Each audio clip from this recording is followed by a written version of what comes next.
Need anything else from upstairs? I don't think so. You know, if you need anything from me, I can do two things at once. I can record you and do something.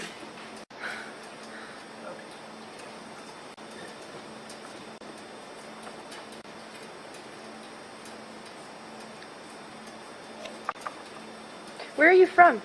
England originally. England. Wow. Where are you now? Kansas City. Kansas City.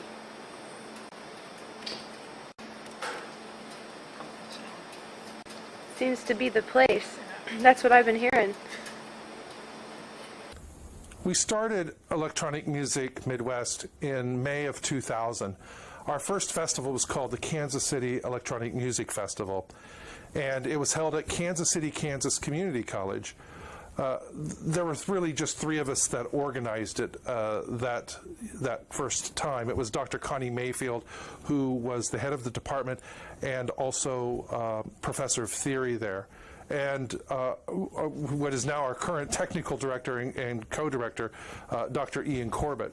So just the three of us took this on. I think we had about 56 composers that attended that first year.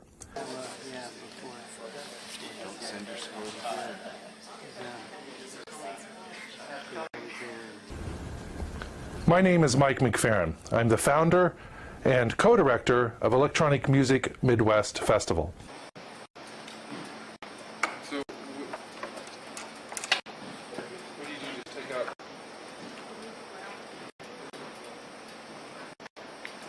A lot of work. One memory I have of EMM is the first one that we did at Lewis University.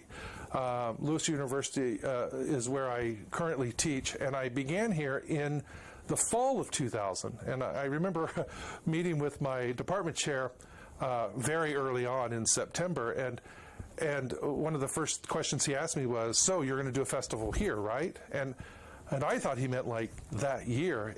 He of course meant to take a couple years to plan it, but we jumped right on it, and we created Electronic Music Lewis in the spring of 2001.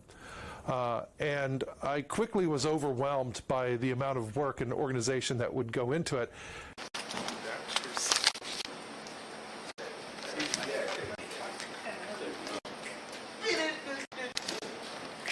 Hello, my name is Jason Bolte. I am a music educator and composer, and I'm also the director of the School of Music here at Montana State University in beautiful Bozeman, Montana. At EMM, I am one of the technical directors along with Ian Corbett, and you will find us on stage and behind the console during performances and during your sound checks and rehearsals.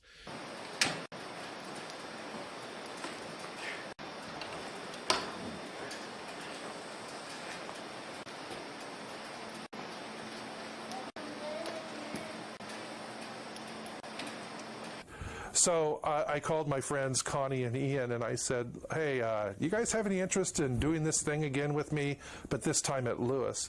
And without hesitation, they both said yes. We rented all of the equipment, and we had a great relationship with a local music store. And during the festival, we had a Mackie 8-channel, 8-bus board, pardon me, not 8-channel, 8-bus board. And throughout the festival, it just kept losing channels. And we were doing 8-channel works, and I think it was the 24-channel board. And poor Ian, who was running the mixer, he was repatching pieces in the middle of the concert on the fly just so that we could get output. Here we go. A little bit more of Ian. Can you explain what you're doing while you're doing it? Is that possible? You explain it. I think he's getting ready to groove to some music. Groove into some music. So we just finished hooking up all the speakers, and now I think we're going to test them out a little bit. That is a big mixing board. How many tracks? I think it's a 24-channel. That's it? By 8 subgroup out, yeah. Wow. Huh.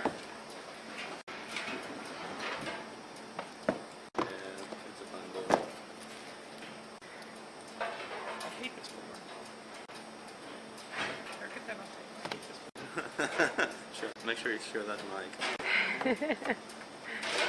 He hates this board, in case you didn't hear him. And so it was an exciting time. And even so, I would say that most of the people there didn't know about the technical issues that we were having with that mixer. Why do I do EMM? I do EMM. I'm involved with EMM because I enjoy working with our participants, the composers, the performers, the audience who attend the concerts. It is exceedingly important for me to offer a venue for the presentation of music to local communities, as well as to have that opportunity for composers and performers. For me, EMM, or actually the predecessor to EMM, which was entitled Electronic Music at Lewis, I think that Mike and Ian held back in, I believe it was 2001, was actually the first time my music was performed outside of a local venue or outside of my home campus. And I think it's such an important thing that we can offer not just established composers, but offer young composers and new composers to the genre.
The reason that I wanted to do a festival like EMM was that as I was finishing up my degree at UMKC, I'd been going to a number of academic music conferences, and I found them inspiring and engaging, and I found myself becoming a better composer because of what I was hearing by other composers.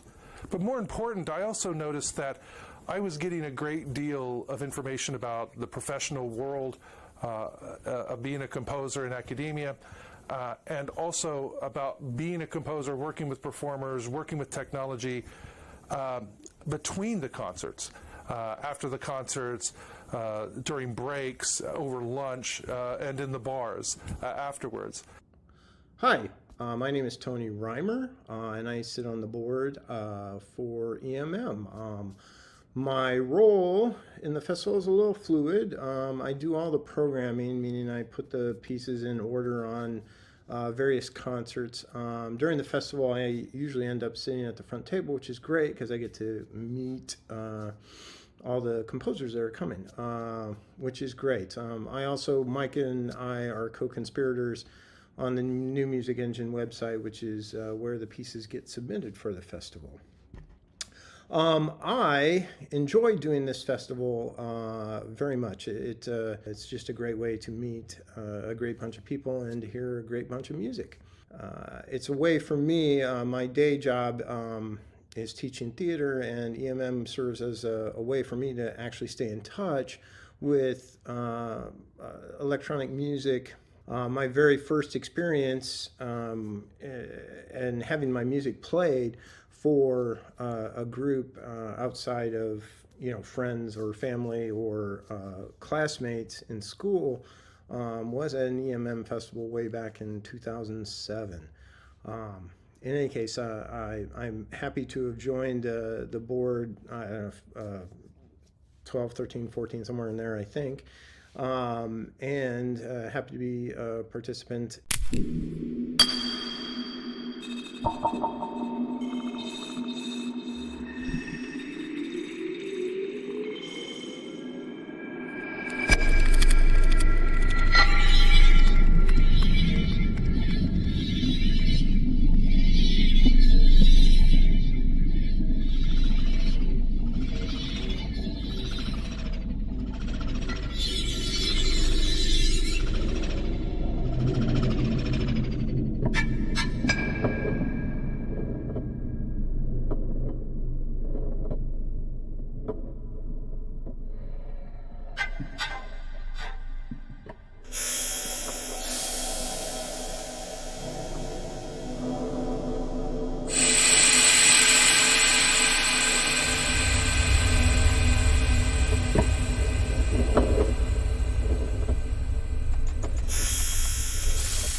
Hi, Mike.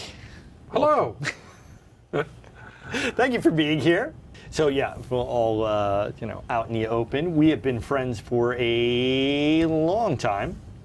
Probably 20 years or more. Close. Yeah.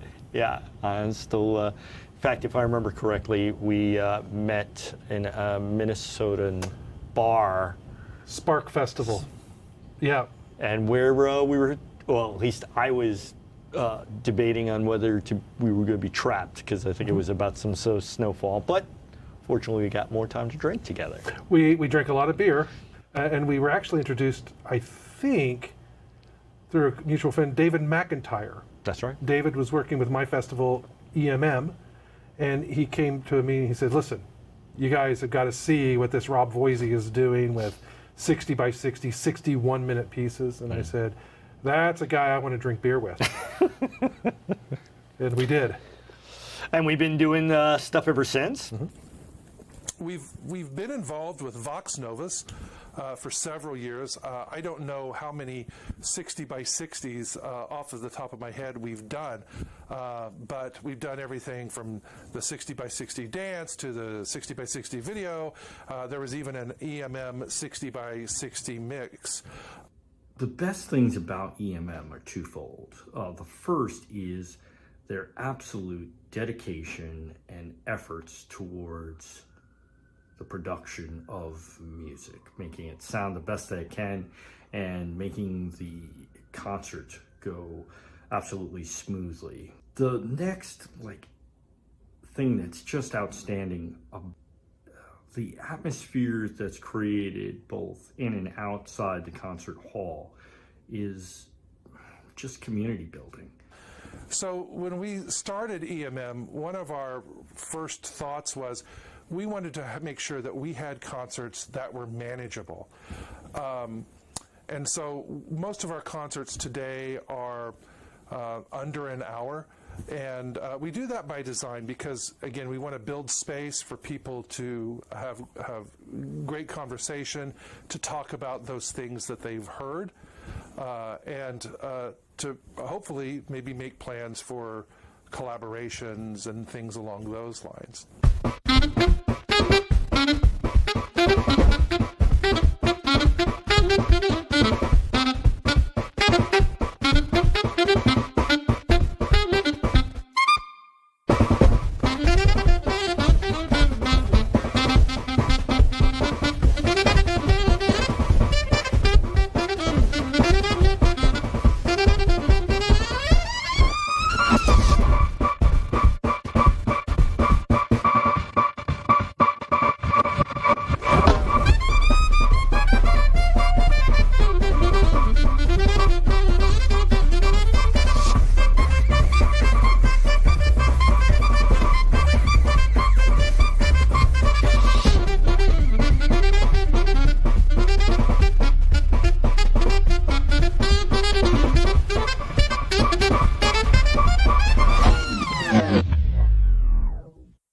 So one of the things that we are that's very important to us at EMM is that we are programming diverse works, so from all different types of traditions and approaches to music. And that's one of the things that I think that makes EMM quite distinct. Over the last 23 years, we've presented over 1,500 new works.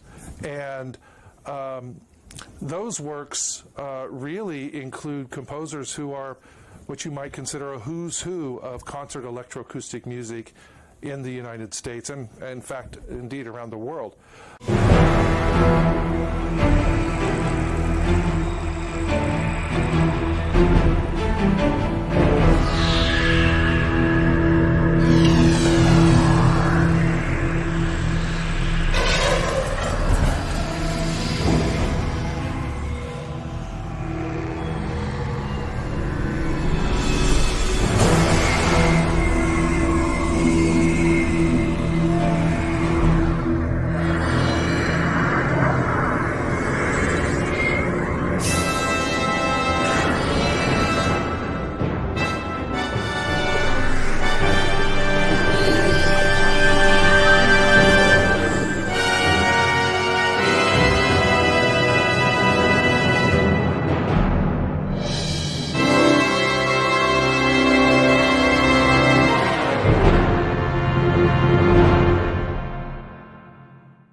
Thanks so much for your time, and I look forward to seeing you at the festival.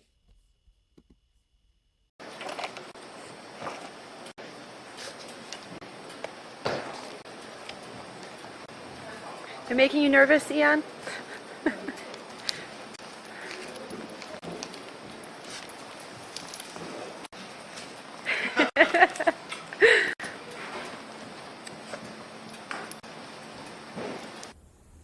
Anyway, so I'm glad that you're watching this video, and ask you to check out EMM Festival at emmfestival.org. Thanks.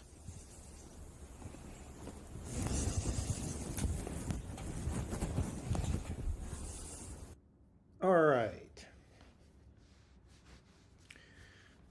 Yeah. My hair is not cooperating today, Rob. I apologize. Whatever. You're going to fuzz this out and make me look sexy anyways, I'm sure. In any case, I think that's it. All right. The ending kind of sucked, but you'll figure it out. All right.